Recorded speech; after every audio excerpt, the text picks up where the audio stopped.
बिस्मिल्लाहिर्रहमानिर्रहीम। अस्सलामु अलैकुम वरहमतुल्लाहि वबरकातुहू।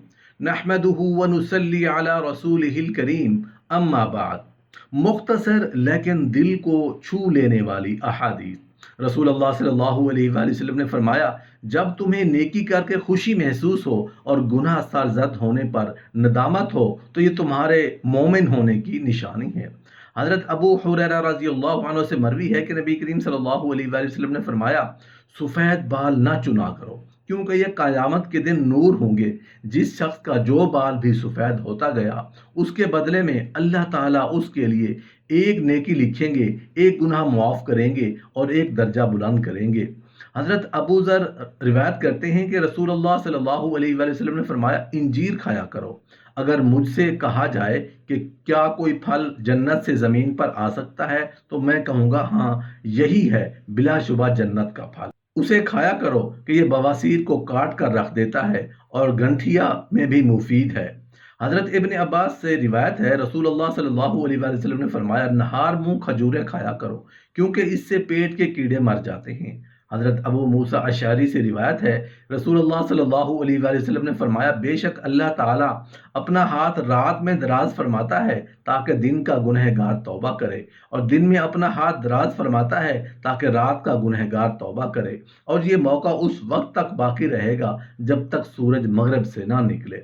रसूलुल्लाह सल्लल्लाहु अलैहि वसल्लम ने फरमाया, रुकन यमानी और हुजरे अस्वद जन्नत के दो याकूत हैं और अल्लाह ने उनका नूर बुझा दिया है। अगर ऐसा ना होता तो मशरिक से मगरिब तक हर चीज रोशन हो जाती। रुकन यमानी 70,000 फरिश्ते पर मुकर्रर हैं, यहाँ तक कि जो शख्स दुआ मांगता है फरिश्ते उस पर आमीन कहते हैं।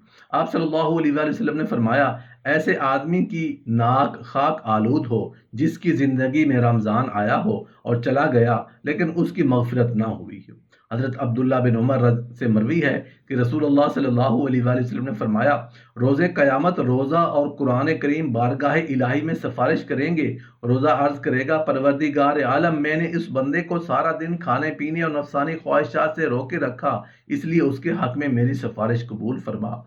कुरान करीम अर्ज़ करेगा, ए अल्लाह, ए रब्बुल इज़्ज़त, मैंने तेरे इस बंदे को रात के बेशतर हिस्से में अपने तिलावत और समात में मशगूल रखा। उस शख्स ने मेरे लिए अपनी नींद तर्क कर दी थी, इसलिए मेरी सिफारिश उसके हक में कबूल फरमा। इरशाद बारी ताला होगा, जाओ तुम दोनों मेरे उस बंदे को जन्नत में ले जाओ। रसूलुल्लाह सल्लल्लाहु अलैहि वसल्लम ने फरमाया, क्या तुम में से कोई इस बात से नहीं डरता कि जब वो इमाम से पहले रकू या सजदा से सर उठाए तो अल्लाह ताला उसके सर को गधे के सर में तब्दील कर दे। दूसरी हदीस में इरशाद फरमाया, तुम में से कोई शख्स इस बात से बेखौफ ना हो कि जब वो इमाम से पहले सर उठाए तो अल्लाह ताला उसके सर को कुत्ते के सर से बदल देगा। रसूलुल्लाह सल्लल्लाहु अलैहि वसल्लम ने फरमाया, हसद नेकियों को इस तरह खा जाता है जिस तरह आग लकड़ी को खा जाती है।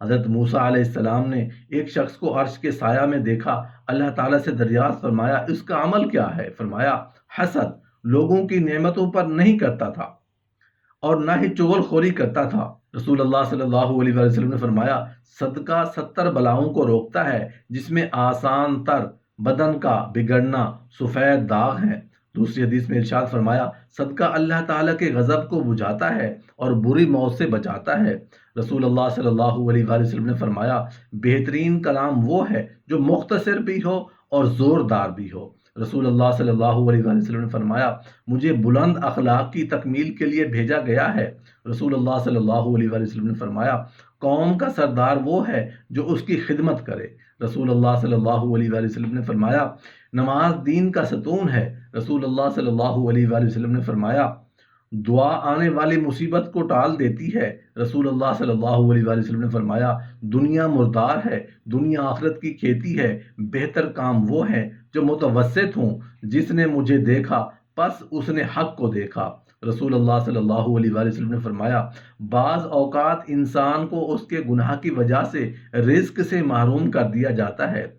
हज़रत सैयदना अहनफ रज़ियल्लाहु अन्हु फरमाते हैं, उस आदमी पर ताज्जुब है जो तकब्बुर करता है, हालांकि वो तो पेशाब गाह से निकला है। हज़रत अबू हुरैरा रज़ियल्लाहु अन्हु से रिवायत है कि रसूलुल्लाह सल्लल्लाहु अलैहि वसल्लम ने फरमाया, हर चीज़ की ज़कात होती है और रोज़ा जिस्म की ज़कात है। رمضان میں اللہ تعالیٰ مومن کی ہر نیک عمل کے عوض 10 سے 700 گنا تک اجر و ثواب عطا کرتا ہے، سوائے روزے کے، کیونکہ رب تعالیٰ ارشاد فرماتا ہے بندے نے روزہ میرے لیے رکھا، لہٰذا اس کا غیر محدود ثواب میں خود عطا کروں گا۔ حضرت محمد صلی اللہ علیہ وآلہ وسلم کا فرمان عالی شان ہے، جو شخص خطبہ کے لیے کھڑا ہو اور اس کی نیت ریاکاری اور شہرت کے سوا کچھ نہ تھی تو اللہ تعالیٰ روز قیامت اسے ریاکاروں کے مقام میں کھڑا کرے گا۔ دوسری روایت میں ریاکار کے 4 نام گنوائے گئے۔ روز محشر اسے یوں پکارا جائے گا، اے بدکار، اے دھوکے باز، اے کافر، اے خسارہ پانے والے، تیرا عمل خراب ہوا، تیرا اجر برباد ہوا۔ حضرت عبداللہ بن مسعود سے روایت ہے کہ رسول اللہ صلی اللہ علیہ وآلہ وسلم نے فرمایا، بلا شبہ سچ نیکی کی طرف رہنمائی کرتا ہے اور نیکی جنت کا راستہ دکھاتی ہے، اور آدمی مسلسل سچ بولتا ہے یہاں تک کہ اللہ کے ہاں صدیق لکھا جاتا ہے۔ جھوٹ برائی کی طرف رہنمائی کرتا ہے اور برائی آگ کا راستہ دکھاتی ہے۔ آدمی لگاتار جھوٹ بولتا رہتا ہے یہاں تک کہ اللہ کے ہاں کذاب لکھا جاتا ہے۔ ایک شخص رسول اللہ صلی اللہ علیہ وآلہ وسلم کی خدمت میں قبول اسلام کے لیے حاضر ہوا۔ کلمہ پڑھنے کے بعد اس نے کہا، بہت سے گناہ ایسے ہیں جنہیں ترک کرنے میں قدرت نہیں رکھتا، صرف ایک گناہ چھوڑ سکتا ہوں۔ رسول اللہ صلی اللہ علیہ وآلہ وسلم نے فرمایا، تم مجھ سے ایک عہد کرو کہ زندگی میں کبھی جھوٹ نہیں بولو گے۔ کہنے لگا، اے اللہ کے رسول، میں وعدہ کرتا ہوں۔ یہ کہہ کر وہ چلا گیا اور دل میں خوش تھا کہ کتنی آسان بیعت کا وعدہ لیا گیا ہے۔ اس شخص کو چوری کی عادت تھی۔ چوری کا خیال آتے ہی ایمان نے اسے یاد دلایا کہ جھوٹ نہ بولنے کا عہد کیا گیا ہے۔ اس کے بعد جب کبھی اسے نفس امارہ گناہ کی ترغیب دیتا، اسے رسول اللہ صلی اللہ علیہ وآلہ وسلم سے کیا ہوا وعدہ یاد آ جاتا۔ اس طرح اس کی تمام برائیاں چھوٹ گئی۔ سچ ہے، جھوٹ تمام برائیوں کی جڑ ہے۔ حضرت ابو ہریرہ رضی اللہ عنہ بیان کرتے ہیں کہ میں نے رسول اللہ صلی اللہ علیہ وآلہ وسلم سے عرض کیا، جنت کس چیز سے پیدا کی گئی ہے؟ آپ نے فرمایا، جنت کی تعمیر اس طرح ہوئی کہ ایک اینٹ سونے کی اور ایک اینٹ چاندی کی رکھی گئی ہے۔ ان اینٹوں کی تیز خوشبو مشک سے بنے ہوئے مسالے سے جوڑا گیا ہے۔ وہاں کے سنگریز موتی اور یاقوت ہیں، وہاں کی خاک گویا زعفران۔ جو لوگ جنت میں پہنچ گئے انہیں کبھی موت نہیں آئے گی، ان کے کپڑے پرانے اور خستہ نہیں ہوں گے، ان کی جوانی کبھی زائل نہیں ہوگی۔ مشہور محدث ابو عبداللہ بن حاکم رحمۃ اللہ علیہ کے چہرہ پر ایک زخم تھا اور اس کے ساتھ پورا چہرہ زخموں سے بھر گیا۔ ہر قسم کا علاج کیا، کوئی بھی کارگر نہ ہوا۔ 1 سال اسی حال میں گزر گیا۔